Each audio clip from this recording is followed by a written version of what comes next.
Jumlah kasus positif COVID-19 masih terus bertambah. Pemerintah pada tanggal 1 dari 4 siswa mengalami masalah kesehatan. Dan bagaimana kita sebagai orang tua menghadapi kegundahan anak-anak di saat pandemi seperti ini? Assalamualaikum warahmatullahi wabarakatuh. Masalah-masalah mental siswa di tengah pandemi. Yang pertama, stres karena banyak sebuah tuntutan tugas, minimnya adaptasi siswa terhadap situasi dan kondisi baru, dan peraturan baru, dan lain sebagainya. Bosan. Biasanya terjadi karena keterbatasan aktivitas yang tidak seluas sebelumnya.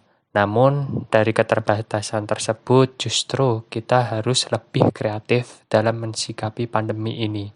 Dengan aktivitas-aktivitas misalnya hobi dan membuat sebuah karya. Yang terakhir, kecemasan. Ketakutan berlebihan mengakibatkan susah tidur, sulit berkonsentrasi, hingga masalah fisik seperti mual, gemetar, dan lain sebagainya. Ini terjadi karena banyak faktor di antaranya.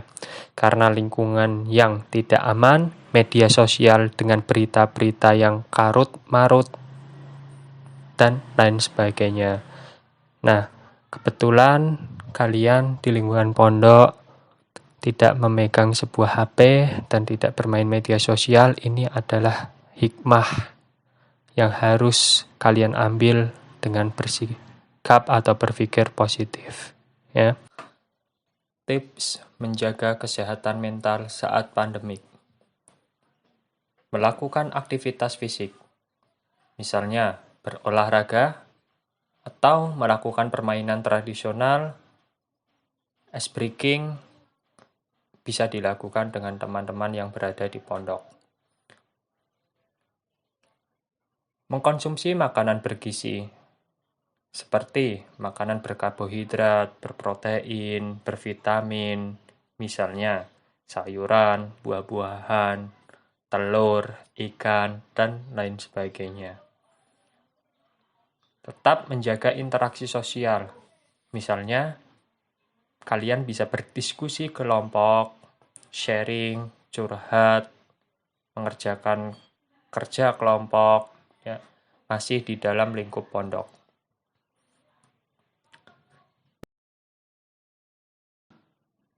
Membuat rutinitas bisa dengan hobi kalian masing-masing, misalnya menggambar, membaca buku, atau beraktivitas membuat sebuah karya-karya, bisa puisi, cerpen, memanfaatkan barang bekas, dan lain-lain.